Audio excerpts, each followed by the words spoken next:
집에 갈 때쯤 되면 정신이 바짝 들어가는 집에 가시고 말이죠.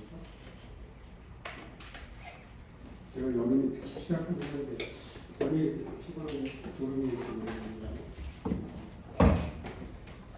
자, 시험은 27일날 보자고 해서 27일날 볼 거고, 이제 범위가 넓긴 하지만 오늘 한 것까지 오늘 폴리사이클까지 끝내드리도록 할게요. 자, 이 미재생수 비녀는 너무 어려우니까 여러분들이 그냥 그 타이틀만 외우시면 돼. 아시겠죠? 그 케이스, 테이블 근데 너무 자세하게 이렇게 보지 마시고 너무 어려운 것 같은데 그러나 이제 여기 하던 것처럼 이 케이스를 소개해드리고 과대를 통해서 제가 그 카페에 그 보라고 하니까 많이들 보는 흔적을 보여주시라고요. 네, 좋습니다. 오늘 이제 비재생인데 지난 시간에 제가 설명을 좀 더 해드리고 케이스를 보고 보죠. 그래서 이제 다행히 이제 그 강의를 하기 전에 케이스가 관련된 케이스가 와서 여러분들을 좀 보고 싶어요. 자, 지난 시간에 얘기한 것처럼 이제 비재생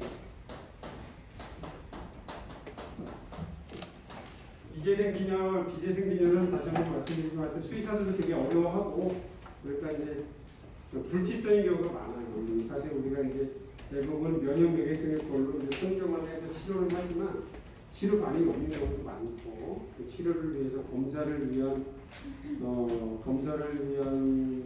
그 여러 프로시저도 복잡하고 비용도 많이 들고 좀 어려워요. 좀 어려운데 점점 늘어나는 것 같은데요. 비재생균들은 이제 이 재생성이 없다는 것이 이제 충분하게 확인이 돼야 되겠죠. 대부분의 경우에는 듀레이션이 필요해요. 듀레이션 들어봤죠? 듀레이션. 어떤 질병이나 병증의 상태가 짧게는 몇 주지만 대부분의 경우에는 사실은 몇 달에서 몇 년도 가능하겠네요. 혹시 보신 분인지 모르겠지만 그 최근에 그 어떤 수의사 선생님이 제 카페에다가 질문을 올렸어요. 근데 그 뭐라고 그러지? 글 올렸다가 삭제하는 거. 글 올렸다가 삭제하는 거 있잖아요. 그 인터넷 용어 있잖아. 콩이라고 하는 거 뭐라고 그러나? 그 용어 뭐라고 하여튼 삭제 글 올렸다가 내가 댓글 아주 정성스럽게 달아줬는데 얼굴이 없어졌어. 여러분들한테 공유를 해주고 싶었는데 그게 지금 빈혈이 2년 이상 넘게 지속이 되는 거예요. 그래서 얘가 정말 빈혈이냐 이런 것이 이제 논지였고 거기 이제 NRBC가 이제 좀 화제가 된 NRBC에 대해서 설명을 드리고 했었는데 하여튼 펑 해버렸어요. 펑. 듀레이션도 들어가고 지난번에 얘기한 게 이제 이 비재생과 관련된 경우는 대부분 이제 골수 문제가 많고 골수 문제가 많고 영양성 여전히 영양성은 주로 이제 철분이긴 하지만 특히 이제 고양이의 경우는 이제 육식이기 때문에 영양 공급이 되게 중요하다고 그랬잖아요. 그래서 다이어트도 너무 과하게 하면은 고양이에게 너무 해로워요. 힘들기도 하고 심적으로도 힘들지만 사실은 몸도 고통을 받게 되는 데서 고양이 다이어트도 정말 조심해야 되고 그 다음에 이제 영양도 있고 고양이가 FLB가 또 따로 하나 있다고 했죠. FLB 이거는 지난 시간에 설명을 드렸고 그 다음에 이제 만성염증 그러니까 이제 오랫동안 몸이 어딘가 아프다 그러면 일단 조혈계통은 좀 억제가 되는 건데 이제 몸에 이상 생기게 되면 이제 몸의 이 보상 반응은 다른 시스템은 최소한 억제를 시켜줘요. 그러면서 병증에 좀 집중을 해가지고 이게 좀 회복이 될 수 있도록 아주 응급한 상황에서는 어떤 거냐면 우리가 쇼크라고 하죠. 쇼크 들어봤죠? 쇼크 그렇죠? 정신적인 쇼크도 있지만 이 바디 시스템에서 쇼크는 뭐냐면 이게 이제 예를 들어 출혈이 교통사고가 나서 출혈이 너무 심하잖아요. 그렇죠? 그러면 이제 어떻게 되냐면 주요한 오간으로 일단 혈액을 안정적으로 공급하는 게 목적이 되는 거예요. 주요한 오간. 한 두세 개 고르면 어디가 되겠어요? 아주 응급상황 주요한 오간 어떤 거예요? 네. 그리고 일단 또 심장도 중요하고 그렇죠. 그 다음에 뭐였을까? 간? 비전? 그렇죠. 이 뇌하고 심장이 되게 중요하잖아요. 그렇죠. 이쪽으로 해서 이 서큘레이션이 원활할 수 있도록 혈액이 쏠리는 현상이 있거든요. 그렇게 되면 이제 말초에서는 냉감이 있거나 혈액순환이 안 억제가 되니까 냉감이 있다든지 호혈이 생긴다든지 그래가지고 이제 공간에 데미지가 오게 되는 거예요. 그래서 신장이나 췌장이나 이렇게 만성염증. 그 다음에 이제 여기 대사성 질환도 들어가고 대사성 질환 좀 거창하긴 하지만 지금 호르몬.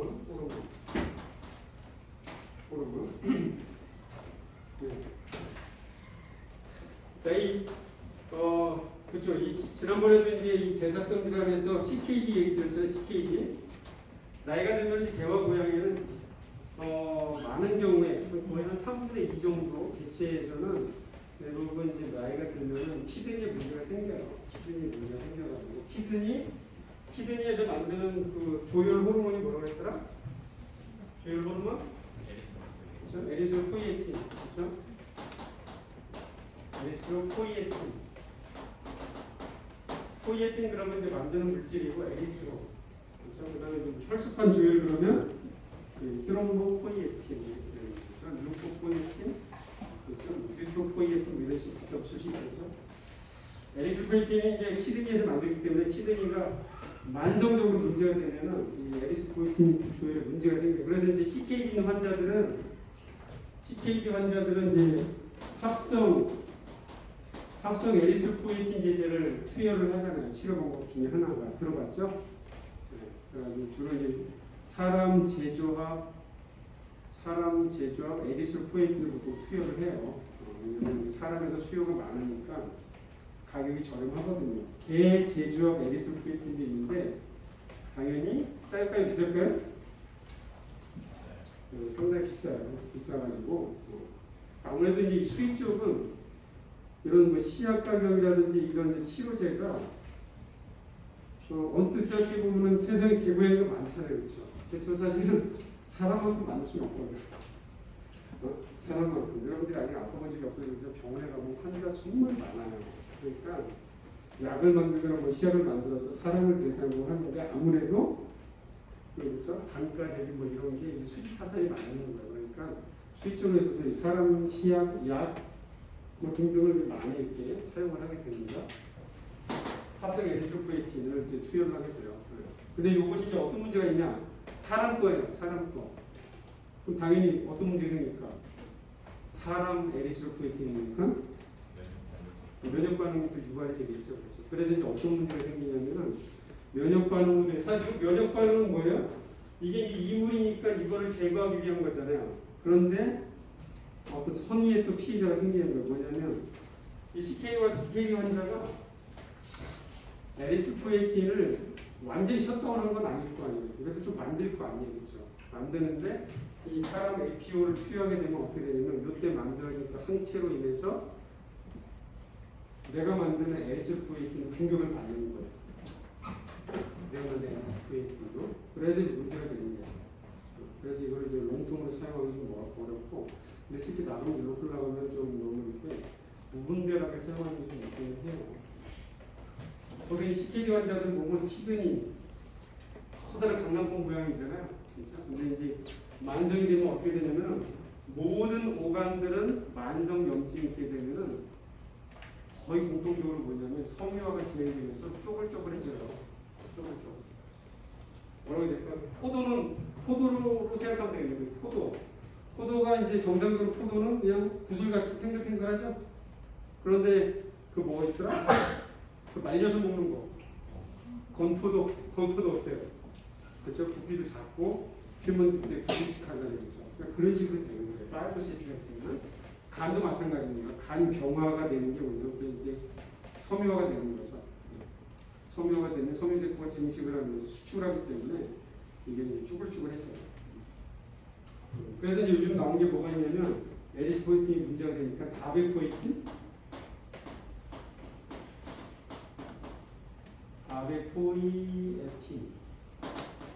다베포이틴이라는 뜻이 다베포이틴.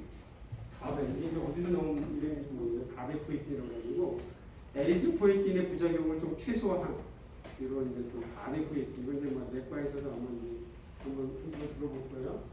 바네포이트라는 게 몇 년 전부터 나와서 그렇다고 해서 이것도 그 면역 반응이 없을 수는 없겠죠, 그렇죠? 없을 수는 없는데 그래도 기존의 휴먼 리콤비넌트 에리트로포이틴보다는 좀 이렇게 그다음에 CKD 환자는 어쩌시 이걸 써야 돼요. 사람처럼 이제 고양이에서는 키드니 트랜스플란트가 가끔 되긴 합니다. 강원대 현창백 교수님이라고 선배긴 한데 현창백 교수님이 고양이 신장 트랜스플란트로 연구를 많이 하셨어요. 아직도 이게 일반화되지는 않았어요. 미국에서도 종종 하긴 하는 것 같아요. 그 다음에 이제 대사성 그때는 말씀드린 호르몬, 뭐 갑상선 호르몬, 그 다음에 부신피질 호르몬 둘 다 에리스포이틴이 제대로 작용을 하기 위해서는 이 호르몬들도 적당한 양이 분비가 잘 되게 됩니다. 그래서 이제 갑상선 기능 저하증, 주로 이제 개에서 좀 보입니다. 갑상선 기능 저하증, 그다음 부신피질 기능 저하증. 개에서 생각보다 많아요. 부신피질 기능 저하증, 생각보다 많다. 부신피질 기능 저하증. 이런 호르몬계에 문제가 있을 때도 이제 빈혈이 좀 있을 수가 있고 하여튼 이렇게 생각하시면 돼요. 그냥 이렇게 뭔가 문제가 있어가지고 잠깐 아프다 마는 게 아니고 오랜 시간 동안 몇 주에서 몇 개월에 걸쳐서 또는 몇 년까지 오랜 동안에 걸쳐서 이게 몸이 좀 아프고 그러다 그러면 빈혈이 조금씩 따라오게 돼 있어요. 조금씩 따라오게 돼 있어요. 여러분들 아직 개념 잡기는 쉽지 않겠지만 임상 경험을 조금씩 쌓다 보면 도움이 될 겁니다. 영양은 이 철분에 대한 건 제가 이제 그 출혈성 빈혈에서 말씀을 드렸죠. 출혈성 빈혈인 경우에는 이제 급성인 경우는 우리가 유대 삼는 건 아니고 만성인데 만성도 철분 결핍 빈혈이 돼도 재생은 어느 정도 사실 된다고 했잖아요, 그렇죠? 그러니까 만성적으로 철분이 완전 고갈이 돼서 재생이 완전 셧다운이 되는 경우는 사실은 없어요. 처음 대비 재생이 점점 줄어든다 이런 거지. 근데 이제 출혈성 빈혈 얘기하면 충분히 설명을 드렸으니까. 그러나 이제 보통 문제가 되는 게 뭐냐면 이제 어린 경우에는 주로 보통 뭐냐면 흡충 혹시 기억나요? 흡충 A로 시작되는 안실로스토마 캐니누 뭐 이래가지고 있죠. 흡충 있어, 흡충. 흡착판에 있어가지고 피를 따라오기 때문에 흡충. 기생충 감염에 걸리게 되면 식욕은 어떻게 될까? 식욕은 보통 아프면 식욕이 어떻게 돼요? 떨어지죠, 그렇죠? 그러니까 싫지. 기생충에 걸려서 아프면 식욕이 좋아요, 그렇죠? 좋아요. 그런데 체중은 빠지죠, 그렇죠? 그래서 이제 너무 많이 먹고 그러면 가서 기생충을 좀 먹어봐야 되는 하잖아요, 그렇죠? 어린 경우에는 되게 많고, 근데 이제 어려도 예를 들어서 림프종, 종양중에서는 림프종은 어린 개체에서도 발생하는 경향이 좀 있습니다. 소화기에서 림프종이 발생하면 힘들어요. 종괴가 이제 얼서가 되면서 블리딩이 돼가지고 만성적으로 철분 결핍 생기는 거예요. 그다음에 이제 주로 이제 나이가 든 성체에서는 문제가 되는데 다 소화기 종양이 대부분 소화기 종양이에요. 소화기 종양. 림프종, 상피종, 간헐적 다양하게 있습니다. 악성 종양이 있게 되면 대부분 얼서가 일어나면서 오랜 동안 블리딩이 되는 거예요. 이 블리딩이 이제 줄줄줄 수도꼭지 고장난 것처럼 이게 새는 게 아니고 흘러나오는 거죠. 조금씩 이것이 이제 몇 주, 몇 개월 되면은 절대적 철분 결핍 상태가 되어버리는 거죠. 그래서 처음에 재생이 활발하다가 점점 재생이 줄어들게 있습니다. 그 다음에 이제 우리나라 경우에는 요즘 또 그 뭐죠? SFTS 때문에 이제 산책도 잘 안 시키지만 그리고 또 우리나라 거의 좀 치료도 있잖아요. 이런 거 같은 경우는 틱이나 플리에 이렇게 이제 뼈가지로 달라붙어가지고 일시적으로 이렇게 출혈을 올 수도 있습니다. 이런 경우는 영향이 있는 거고. 그 다음에 이제 이 자료에 대한 걸 이따가 좀 설명해 드릴게요. 그래서 지금 이제 볼 수인데 우선은 이제 어떤 경우에 문제를 삼느냐. 그리고 이제 연속 데이터를 보면 또 이렇게 보통 이제 골치 아픈 빈혈도 의뢰가 올 때 보면 대부분의 경우에는 이렇게 연속 검사 결과가 있어요. 그러면 이제 우리는 그것만 갖고도 얘 뭔가 문제가 심각하구나 이렇게 예상을 하는 거예요. 왜냐면 이제 그 쉽게 해결이 됐으면 연속 데이터가 필요 없겠죠. 그렇죠? 집에 갔을 테니까. 한 가지 재밌는 거. 그러니까 고양이에서 고양이에서 그 용혈성 균열을 유발할 수 있는 기생충을 뭐라고 했더라? 에피페노사이트라고 해가지고 M으로 시작되는 마이코플라즈마, 그렇죠? 마이코플라즈마 헤모펠리스. 이게 보통 코숏에서 잘 생겨요. 코숏은 보통 구조가 되죠, 그렇죠? 코숏 새끼 고양이가 보통 이렇게 이제 길가에 이제 힘없이 쓰러져 있어요. 보통 구조가 되죠, 그렇죠? 구조가 돼서 오고 이제 점막을 보면 막 창백하고 그러니까 빈혈인 걸 아는 거죠, 그렇죠? 그러면 이제 경험 있는 수의사는 검사 안 해도 얘 보나마나 FLV나 마이코플라즈마겠구나. 보통 그러면 이제 치료가 어떻게 들어가냐면 스테로이드하고 도치사이클린, 테트라사이클린 넣어줘요. 그리고 한 3일치 넣어주죠. 3일치. 보통 이제 예약은 잡는데 3일치 딱 했지만 3일 지나도 보면은 보통 안 오는 경우가 많아요. 안 오는 경우가. 이런 경우 보통 이제 며칠 있다 전화해 보면은 어떤 이제 내용을 듣게 되냐면은 처음에는 내가 떨어져 있어가지고 병원에 데려올 수 있었는데 약을 먹더니 얘가 기분이 차려져가지고 알죠? 그 하악질 하는 거 그렇죠? 길고양이니까 얼마나 그게 또 심하겠어요, 그렇죠? 그래가지고 도저히 내가 병원에 데려갈 수가 없다고 죄송하다고 이런 얘기 많이 들어요. 이거 이제 고양이에서 마이코플라즈마 감염증 환자 치료가 잘 되는 경우에 특히 시나리오예요. 보통 시나리오. 그러니까 이제 이런 경우에는 검사 결과가 거의 뭐 하나 정도 있으면 이제 다행인 거고 보통은 검사 결과가 별로 없어요. 왜냐면 이제 약쪽으로 보통 치료받는 게 좋으니까. 그런데 이제 치료가 잘 안 되면 이런 식으로 뭐 이렇게 여러 번 입원을 해서든 아니면 여러 번 입원해 가지고 이렇게 반복해서 그 검사 데이터가 측정이 되게 됩니다. 여기 보면은 뭐 2017년 12월 18일부터 28일까지도 빈혈이 좀 악화되는 상황이고 MCV가 거의 비슷한 수준이고 RDW는 좀 높은 나중에 하여튼 이 문제가 가끔 보면은 이 수치가 이제 올라간 게 있는데 이건 다 뭐냐면 수혈을 해서 그런 거예요. 수혈. 그리고 여기서 여러분들한테 미리 한번 말씀드릴 게 뭐냐면 보면은 2017년 12월 28일은 200만 대에서 적혈구가 그다음에 2018년 1월 2일에는 650만 수혈합니다. 수혈했는데 MCV가 어떻게 되는가 한번 보면은 62.9였다가 얼마예요? 2018년 1월 2일 날 55.8이죠. MCV가 어떻게 됐어요? 떨어졌네요. 그렇죠? 떨어졌네요. 자, 이 MCV가 떨어진 이유가 뭐냐면 보통은 이 공혈견들은 그때도 얘기했지만 공혈견들은 이제 갓 영입된 공혈견 말고 공혈견 생활 좀 이력 있는 아이들은 주기적으로 피를 뽑기 때문에 얘네들은 절대적 혈균 결핍증을 앓고 있어요, 사실은. 그러니까 적혈구 수는 충분해도 사실은 MCV가 되게 낮아요, 얘네. 그러다 보니까 얘네들을 이제 수혈하게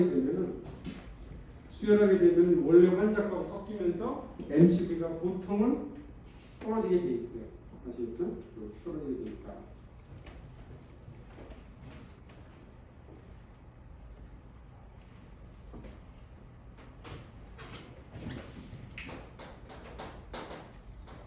수혈하게 되면 보통 MCV가 떨어진다고 했습니다. 보통 RDW도 더 증가되는 경향이 있어요. 절대적인 건 아니고 대부분의 경우 그렇습니다.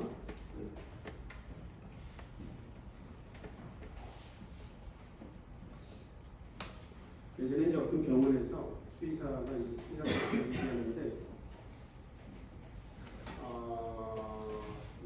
이거를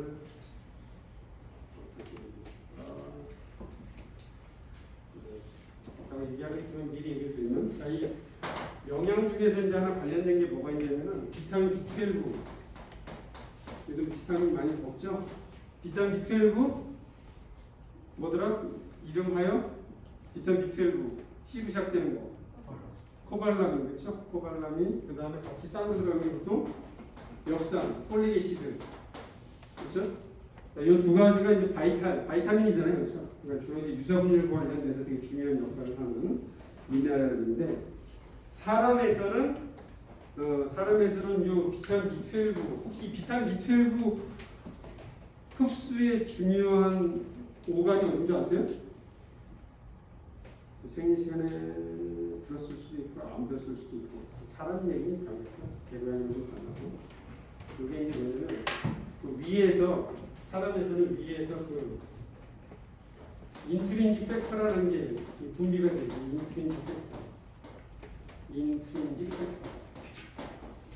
인트린직 팩터라는 것은 위에서 분비가 돼야 이 팩터에 의해서 사람에서 비타민 B12가 흡수가 아주 원활하고 요것이 잘 원활하게 흡수가 잘 안 된다 그러면 빈혈이 생기는데 그때 이제 빈혈이 생기는 그 비재생성 빈혈의 그 특징 중에 하나가 뭐냐면 여기 MCV가 증가하는 게 있어요. MCV가 증가한다. 비타민 B12, MCV 증가가 사람에서는 이제 이런 카테고리가 하나 있습니다.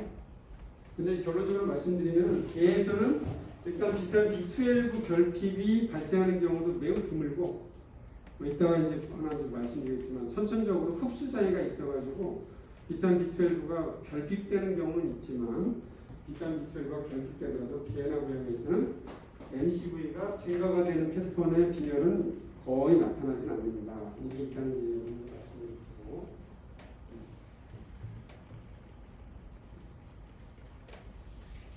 근데 이제 이거를 나름 공부했던 어떤 수의사가 이 사람 얘기만 이제 기억한 거예요. 비타민 B12가 부족하면 MCV가 높은 비재생성 빈혈이 생긴다. 이것만 알고 있었던 거예요. 자, 그런데 이제 이 수의사가 와가지고 교수님 제가 말이죠. 이 비타민 B12를 줬더니 그냥 어떤 애가 하루 만에 그냥 MCV가 정상이 됐다는 거예요. 그래서 속으로 이상하다. 이럴 경우는 어떻게 되냐면은 심도 있게 질문을 해야 돼요. 얘가 원래 어떤 환자였는데 비타민 B12 주는 거 말고 또 어떤 처치를 했는지 물어봐야 되거든요. 얘가 또 어떤 처치를 같이 했냐면 이제 지금 이 상황의 맥락이 같은 얘가 이제 사실 이제 수혈을 받은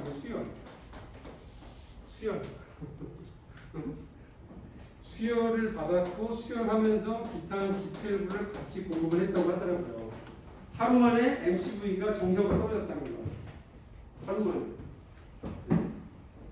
비타민 B12가 효과가 좋은지는 몰라도 하루 만에 MCV가 떨어질 수 없는 거거든요. M이 변화되려고 그러면 상당한 수의 적혈구가 변화가 되는 거죠. 그렇죠? 말도 안 되는 얘기인데 그래서 얘기해줬죠. 별로 이게 수혈하면은 원래 MCV가 떨어지는 거야. 그리고 얘에서는 비타민 B12 때문에 MCV가 높아지는 비율은 거의 없어. 그래가지고 겨우 제가 이렇게 제가 좀 설명을 좀 해주고 그 흥분을 좀 가라앉혀주고 이렇게 시르방향으로 좀 다니기 좀 잘하고 이게 MCV 변화가 있어가지고 얘기를 하는 거야. 수혈 받으면 MCV가 떨어지게 된다. 그 다음에 여기 이제 수혈 받았는데 또 보니까 1월 16일 다시 190만 떨어지고 그 다음에 또 볼까요? 1월 25일 날 수혈 받아서 600만이 됐는데 3월 7일 날 다시 또 290만 3월 16일 날 수혈 받았는데 4월 23일 날 또 100만 이런 거는 이제 거의 힘든 빈혈이죠. 이게 힘든 빈혈. 자, 이런 빈혈들은 이제 대부분의 경우는 이제 이런 경우는 어떻게 떨어지죠? 결국 골수문제 쪽으로 가는 거예요. 골수문제. 나머지 경우는 좀 특수한 상황이기 때문에 거의 대부분 골수문제라고 됩니다. 그래서 일단 이렇게 연속적인 검사를 통해서 재생성이 없는 걸 확인하는 게 중요한 거고 그다음에 네 가지 카테고리 좀 계속 얘기하고 있는 거죠. 그러면서 대부분이 사실 이 골수에 들어가는 거예요. 골수에 들어가는데 여러분들 보면 알겠지만 너무 낯선 용어들도 많고 이거는 사실 이제 대학원생들도 힘들어요. 힘들고 어떤 경우는 저도 이 리스트를 까먹고 저한테요. 그래서 간단하게 설명을 해드리고 깊이 들어가지 않겠습니다. 재생불량 기계를 재생불량 플라스틱 원래는 플라자가 뭐야? 플라자가 형성이죠, 형성. 그렇죠? 하이퍼플라자는 뭐야? 하이퍼플라자. 정상보다 증가하는 경우죠. 그렇죠? 하이퍼 그러면 정상보다 감소하는 거잖아요. 어플라자는 뭐예요? 어플라자. 그냥 없어져가는 거예요. 없어져가는. 황폐해지는 거죠.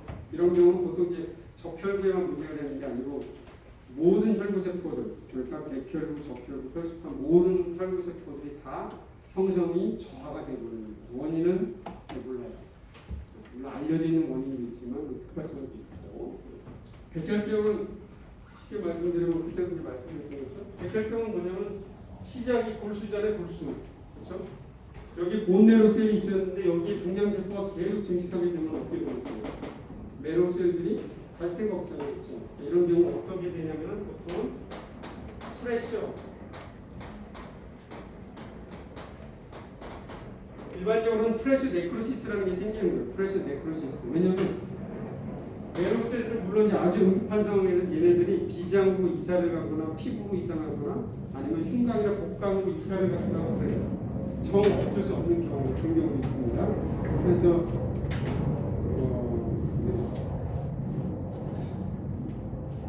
비행기가 자주 타는 거죠.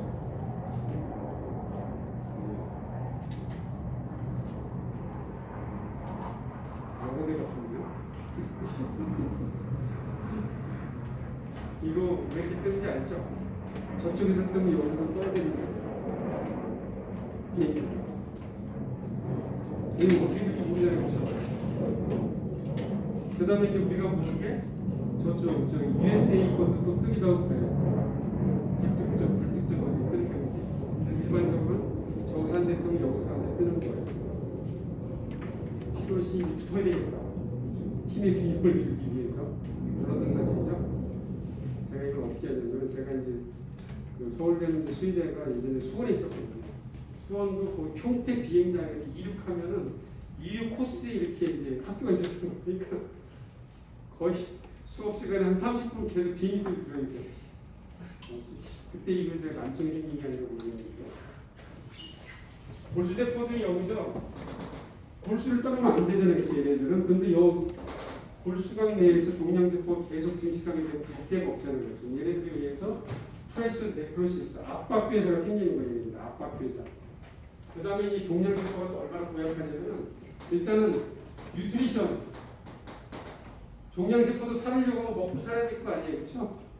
그 영양이 힘들어요. 그 영양 아죠? 사람이 암 환자들이 보통 보면은 암 걸려가지고 보통 돌아가시게 되는 게 뭐냐면 대부분의 경우는 그렇죠. 고개를 끄덕이는 분은 아마 경험이 있을지도 몰라요. 주변에서 이게 대부분의 경우는 못 먹어서 돌아가세요. 못 먹어서 돌아가시는데 못 먹어서 돌아가시는 것도 있지만 뭐냐면 암덩어리 자체가 특히 탄수화물 되게 좋아하잖아요. 그렇죠?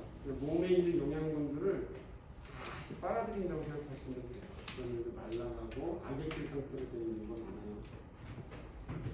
뉴트리션 메로우셀도 먹고 살아야 될 거 아니에요. 먹고 살아야지. 그 다음에 여러 가지 사이토카인 여러 가지 이제 사이토카인들을 또 분비해가지고 재생을 또 방해하죠. 여러 가지. 암은 암적인 존재죠. 그러니까 암적인 존재다. 여러 가지 알려진 기전, 알려지지 않은 기전들의 균형이 발생하게 됩니다. 이따 또 보여드릴 거고. 골수 황백증은 뭐냐면 이름도 마일로피시스. 그렇죠. 마일로피시스 이건 뭐냐면 이제 백혈병은 조혈계통의 종양인 거고 골수 황백증은 비조혈계, 비혈구성 종양이 생겨서 골수로 전이가 된 경우 이런 경우를 골수 황백증이다. 역시 골수각 내가 황폐해지면서 메로셀들이 갈 데가 없어요. 힘들어지는 거죠. 그 다음에 PRCA, 피오 레드셀 어플라자 이거는 뭐냐면 이것도 어플라자예요. 그렇죠? 어플라자인데 피오 레드셀 어플라자. 아까 어플라자가 뭐였어요? 첫 번째 어플라자는 골수세포들이 모든 계열에서 다 어플라자가 되는 거라고 그랬죠. 근데 어떤 환자들은 적혈구에만 어플라자가 있는 경우예요. 적혈구 골수를 뽑아보니까 혈수판 백혈구에는 미생물수강세포가 충분한데 적혈구만 없는 경우에서 이런 것을 퓨어 매드셀 어플라지아가 이렇게 불러요. 아까 제가 에리스로포이틴 쓰면 문제가 심각하다고 그랬죠, 그렇죠?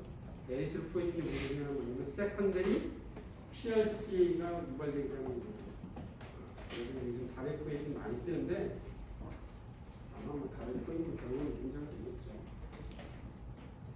그 다음에 이제 마일로파이브로시스. 아까 제가 신장하고 건포도 얘기도 했잖아요. 그렇죠? 파이브로시스는 뭐냐면 파이브로시스 그렇죠? 우리 여기 피부에도 상처가 나면 그 흉터가 남잖아요. 그렇죠? 흉터 남. 근데 이 흉터라는 게 뭐예요? 원래 피부 세포가 아니잖아요. 그렇죠? 이게 다 섬유 세포가 리플레이스가 된 거죠. 어떤 오간이든 간에 손상을 받으면 이 파이브로시스, 섬유세포 증식에 의해서 실제세포가 대체적으로 그냥 리플레이스가 되어버리는 거예요. 쭈글쭈글해지고 부피도 강해지고 이렇게 되는데 골수에 어떤 원인인지는 모르는데 그런 문제가 생기는 거예요. 그런 거를 이제 파이브로시스라고 합니다.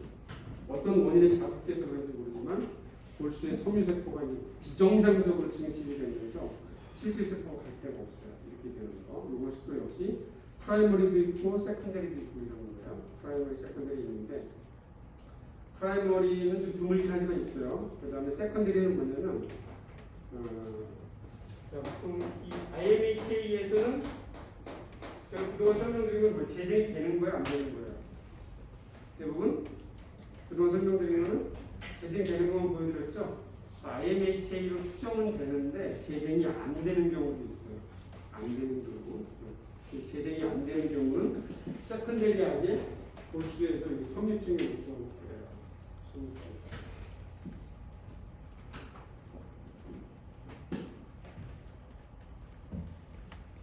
자꾸 이게 정리해놓은 것에 대해서 예외적인 얘기가 이제 하나씩 가미가 되면 이제 혼란스러우신 거죠. 그래서 저도 미안해요. 사실 미안하고 좀 그렇습니다. 그럼 어떡하겠어요, 그렇죠? 임상의 실상이 그런 걸 어떡하겠어요. 그 다음에 이제 FLB도 여기 볼수 문제, 사실 기존 여러 가지 얘기를 했지만 FLB도 결국은 직간접적으로 문제를 유발하는 것 같아요. 바이러스 자체는 워낙 빠르게 분열한 세포들의 친화성이 높잖아요, 그렇죠? 그러니까 이 FLB 바이러스도 골수기에 이 세포들의 직접적인 영향을 미치고 하고 골수 이용성을 유발하기도 하고 여러 가지 부작용을 유발하기도 합니다. 그 다음에 이제 메이저 기전은 아니지만 철 결핍이 아주 심한 경우에도 골수는 나름 또 팽팽해지는 거예요. 그래서 마이너한 원인이 있고 그래서 이제 그거를 하나씩 쭉 설명을 드린 건데 이걸 좀 읽어보시면 되겠습니다. 일단 케이스를 보여드리고 일단 알려져 있는 이런 재생불량 기능을 유발하는 감염 약물 기타 원인 여러 가지가 있는데 바이러스 중에서는 파보바이러스, 판노토페니아라고 하죠. 판노토페니아 바이러스. 요즘은 사실 파보 감염증 보기도 이렇게 흔치는 않아가지고 드물기는 해요. 드물긴 한데 예전에 가끔 이렇게 파보바이러스 감염 환자 중에서 혈구 감소증이 오는 경우가 있었어요. 그리고 엘리키아는 이제 우리나라도 이제 조금씩 거의 이제 엔데믹, 요즘 또 코비드에 대해서도 엔데믹 얘기가 나오잖아요. 그래서 엘리키아도 거의 엔데믹 상태가 되는 걸 볼 수가 있습니다. 이 엘리키아나 바베시아 같은 경우는 그때 되겠죠. 거의 초가을에서부터 겨울 동안에 보통 환자들이 증상이 나타나서 병원을 가는데 그때는 혈구 감소가 있다 그러면 무조건 키트를 찍고 PCR 검사를 해보고 해야 되는 거죠. 그때는 이 엘리키아도 골수에 영향을 미쳐가지고 골수를 재생불량, 플라기아를 유발하는 원인으로 되고 있습니다. 그 다음에 유발하는 당연히 바이러스 가식대입니다. 그 다음에 약물도 뭐 여러 가지 많아요. 에스트로겐에 대해서는 그런 것만 보여주고, 그 다음에 이제 기타 원인 특발성이라는 얘기는 이제 잘 모른다는 얘기죠, 그렇죠? 원인을 밝히기 전까지는 잘 모르겠지만 하여튼 문제가 됩니다.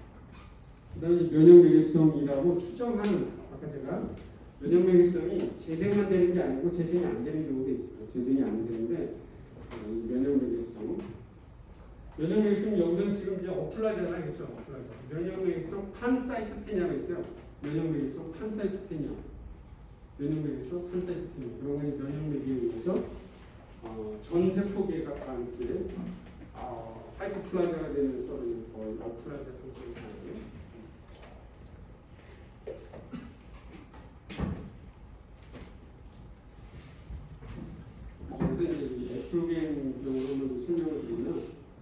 요즘은 이제 그 로컬에서 에스트로겐 사용하는 일이 사실 거의 없습니다. 옛날에는 이제 중성화 안 한 상태에서 밖에 나갔다가 레이팅하고 들어온 암컷들을 트리트하기 위해서 이제 에스트라디올을 주사하는 경우도 있고 그랬어요.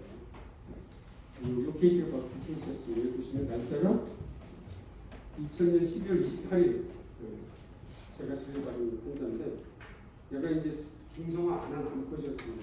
얘가 있으면 이렇게 되면 보호자가 안 돼서 병원을 두 군데를 데리고 가지고 그 거의 이제 처치 용량이나 몇 배에 대한 에스타디올을 투여를 합니다. 그러면서 임상 증상이 나타나는 경우인데 여기 보면 이제 피부에 이렇게 이제 반점들이 되게 많죠. 여기 이제 출혈 반점이라고 하는데 피부에 이렇게 이제 반점들이 관찰이 된다 보면 이런 걸 보면 대부분의 경우에 혈소판이 매우 감소되어 있는 거예요. 혈소판이 보통 이제 한 레퍼런스 레인지가 한 20만에서 50만인데 한 5만 이하, 5만 이하로 떨어진 경우라 보시면 돼요. 5만 이하로 떨어져 있고 보통 이 환자는 진행이 되면 빈혈도 오고 백혈구 감소도 오고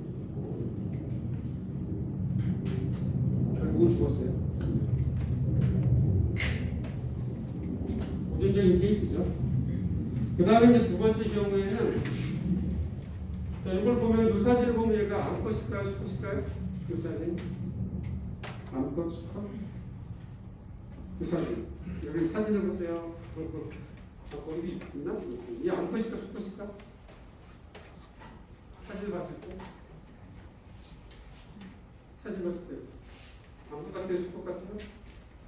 암컷 같죠? 그렇죠? 네, 암컷 같은데 이 사진이 수컷이에요. 수컷. 네. 그러니까 이제 이런 경우가 있죠. 가끔. 뭐냐면은 이게 이제 뭐냐면 고환인데 고환. 잠복고환이라고 들어봤어요. 잠복고환. 크립토키디즘이라고 하죠. 크립토.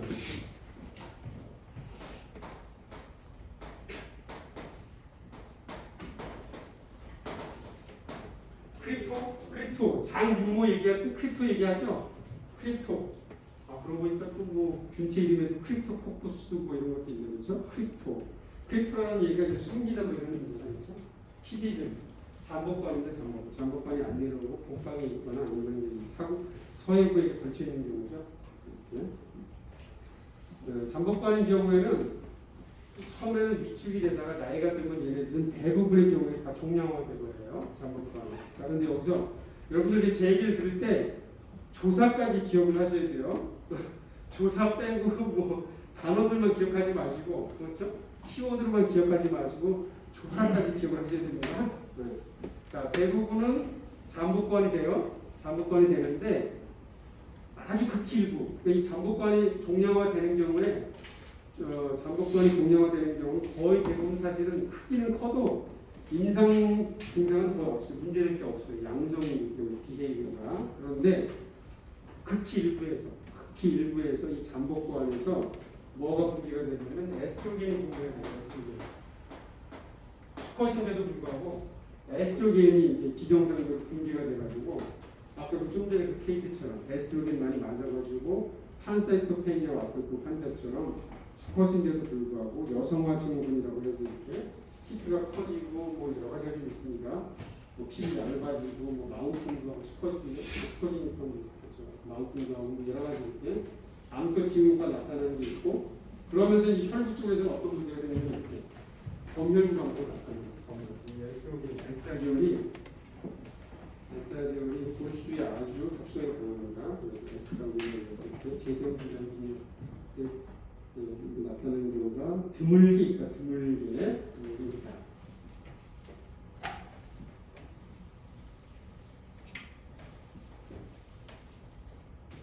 드물게 있다.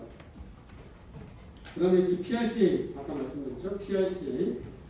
PRCA가 이제 어플라제가 있는데 적혈구에만 이렇게 미성숙한 세포들이 거의 없는 경우가 있고, 그 다음에 요거하고 또 좀 차이가 있는 게 뭐냐면, 그냥 PRCA가 있고, 비재생 IMHA라고 하고 또 어떤 경우에는 이거를 만성 IMHA라고 하는 경우가 있습니다. 사실은 다 그냥 면역매개성에 의해 기형으로 보긴 하는데 면역매개성을 보는 경우는 그냥 우리가 판단하는데 그때 제가 이제 그 말씀을 드렸죠. 골수에서 이제 루브리 플러스가 있다고 했죠. 제일 미성숙한 거. 그 다음에 프로 루브리 사이트. 그 다음에 루브리 사이트.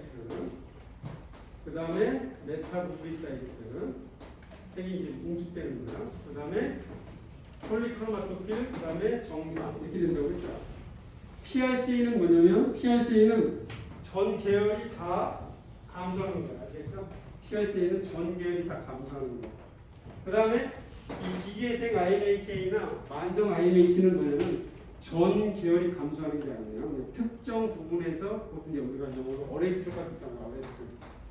머추레이션 어레스트가 있다고 하는데 특정 단계에서부터 면역작용이 있는 거예요. 특정 단계에서부터. 보통은 어떤 경우냐면 보통은 이 폴리크로마토필하고 성숙한 게 없어요. 근데 골수 검사를 보면 메타로브리사이트 이상은 상당히 많은 경우가 또 관찰이 됩니다. 이런 경우는 이제 만성 IMH는 면역작용이 보통 이제 IMH는 뭐냐면 성숙한 적혈구에 대해서 면역작용이 있는 건데 크로닉 IMH는 뭐냐면 성숙한 것뿐만 아니라 폴리크로마토필 어떤 경우는 NRDC까지도 면역작용이 있는 거예요. 그러니까 이런 경우는 면역작용을 받는 것은 당연히 감소하겠지만 그 전 단계는 보상성으로 하이퍼플라자가 일어나는 거예요. 그것이 PRC하고 이 만성 IMH하고 다릅니다. 이해가죠? 골수 검사를 해야만 정확하게 아시거든요. 가끔 있습니다.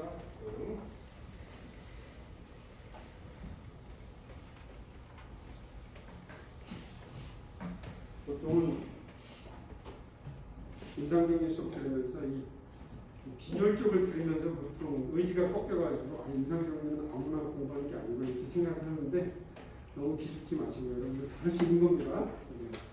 아니 인상적인 거 없고 이런 거는데 요즘 뭐 보면은 없긴 하죠, 그렇죠? 너무 경우의 수가 많으니까. 네, 논문도 한번 읽어보시고. 자, 이 논문들은 참고로 시험 공부할 때 꼭 안 보셔도 돼요.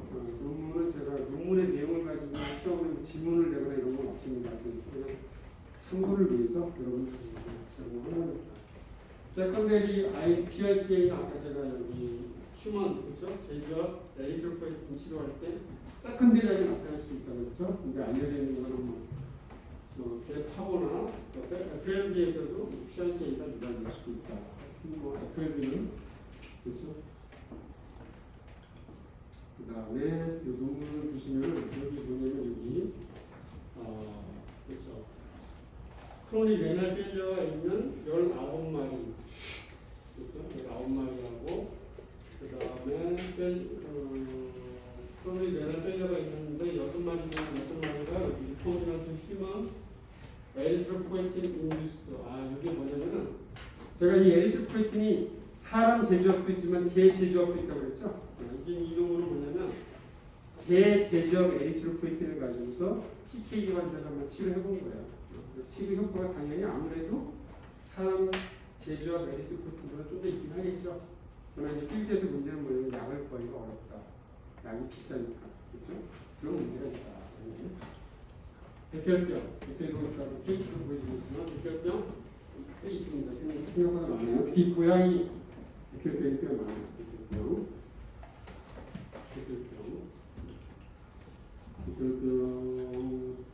자, 일단 케이스 한번 볼까요? 네.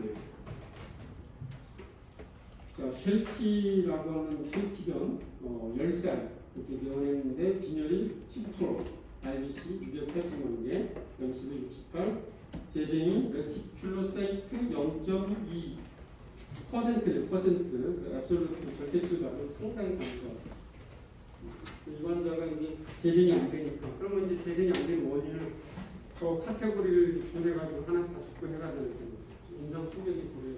보니까 뭐 침울 식욕 감소, 그 다음에 심한 체중 감소 이 세 가지가 있다 그러면 보통은 만성 질환이 있다는 얘기인데 이제 첫 번째로 보면은 중량을 생각하는 거죠. 중량. 그래서 이제 여러 가지 CT도 찍어보고 하지만 이 환자에서 주목할 만한 오늘 또 WBC가 지금 몇만 개야? 13만 4천 개 그렇죠. 레퍼런스가 17,000개까지인데 마이크로스는 13만 개 너무 많죠. 이렇게 좀 극단적으로 많은 경우 한 10만 이상 된다 그러면은 백혈병 가능성을 그것도 높게 봐요. 그러나 반드시 저렇게 높이는 아니다. 반드시. 그래서 이제 비대생성 균형이 이렇게 있을 때는 항상 주말적으로 가가지고 혹시 이상한 세포가 있는가 체크를 해봐야 돼요. 일단 하나 케이스 보여줄 테니까 넘어가고. 그 다음 케이스 같은 경우도 역시 백혈병인데 WC 100개예요? WC가 몇 개? 5,800개밖에 안 돼요. 그렇죠? 네. 사실은 모든 WBC 값에서 백혈병이 나타날 수도 있는 거예요. 나타날 수 있는데 일반적으로 10만 개 이상이지만 사실은 정상인 경우도 있고 정상인 경우도 있기도 해요. 그래서 저희가 종합적으로 꼭 봐야 된다. 그 다음에 여기 보시면 황폐자 마이로피시스라는 거 말씀을 드렸죠. 그렇죠? 마이로피시스는 비혈구 세포성 종양세포가 볼수록 전이가 되는 경우에 역시 메로셀이 살아가기 힘든 상황이 돼가지고 이제 빈혈적인 경우가 있을 수가 있다. 아무래도 그런 경우 여기도 보면 WC가 몇 시에 일어나죠? WC가 22만 개죠? 그렇죠? 이렇게 극단적 높은 경우는 또 백혈병이라고 보시면 돼요. 극단적 높은 경우는 거의 지금 백혈병이고 도말적으로 보게 되면은 이 세포의 구성이 너무 이상하죠. 비정상이다.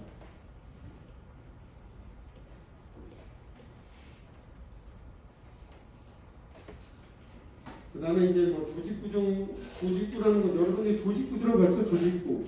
그래서 대식구, 조직구, 레티큘러 엔도텔리아 시스템, 쿠퍼셀, 뭐 파골세포 다 들어봤죠? 이런 게 다 이제 조직구 계열에 들어가는 건데 이런 세포들에서 종양이 발생하는 경우도 있습니다. 그런 경우에도 특히나 사실 이제 악성 종양이 있다 그러면 다 문제가 되는데 이제 악성 조직 구조에서도 특히나 빈혈이 문제가 돼서 우리나라에서는 좀 드물어요. 우리나라에서는 제가 봤던 첫 번째 이 품종이 뭘까요? 품종이 뭘까? 품종?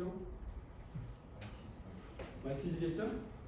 말티즈에서 전신 리프절이 터져서 대응을 했었는데 악성 조직 구조로 진행됐고 근데 사실 꼭 악성 조직 구조는 아니더라도 일단 악성 종양이 있다 그러면 빈혈이 어느 정도 온다 이렇게 생각을 하셔야 돼요. 그 밖에 또 보면 이런 것도 있어요. 적혈구 포식 증후군, 헤모라지 히스티오사이토시스. 자, 적혈구의 무덤이 어디라고 그랬죠? 비장이죠. 비장은 기본적으로 뭐냐면 적혈구를 탐식해서 제거하는 역할을 하는데 그 제거하는 시스템, 아까 무슨 시스템이라고 그랬더라? 그렇죠? 아리 시스템, 레티큘러 엔도텔리아 그 시스템이 비정상적으로 이렇게 비정상적으로 그 포식작용을 막 하는 경우가 있습니다. 어떤 경우냐면 뭔가 적혈과 문제가 있어서 탐식을 해야 되는데 적혈과 문제가 없는데도 막 탐식을 해가지고 빈혈까지 유발시킬 정도로 과다하게 탐식하는 경우가 있는 것을 적혈 포식 증후군이다 이렇게 진단하는 경우도 있습니다.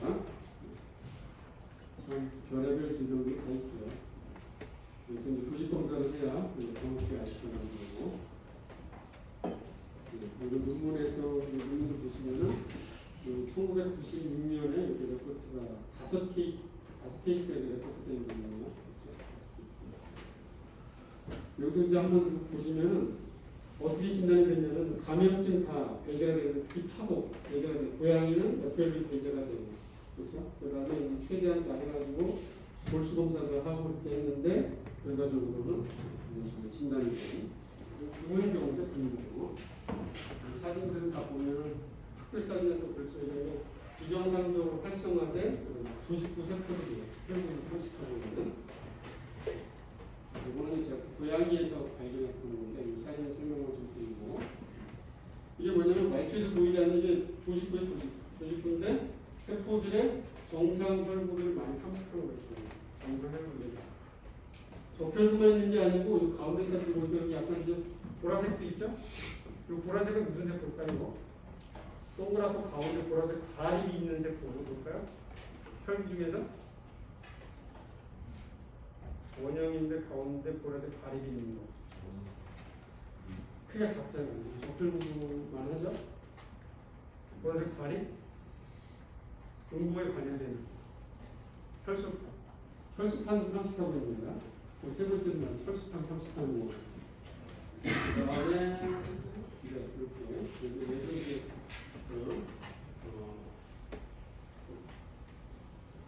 다포식 중후군 그걸로 이제 의심을 했던 케이스 중에 하나인데 아주 드물죠. 이런 경우도 있을 수도 있다.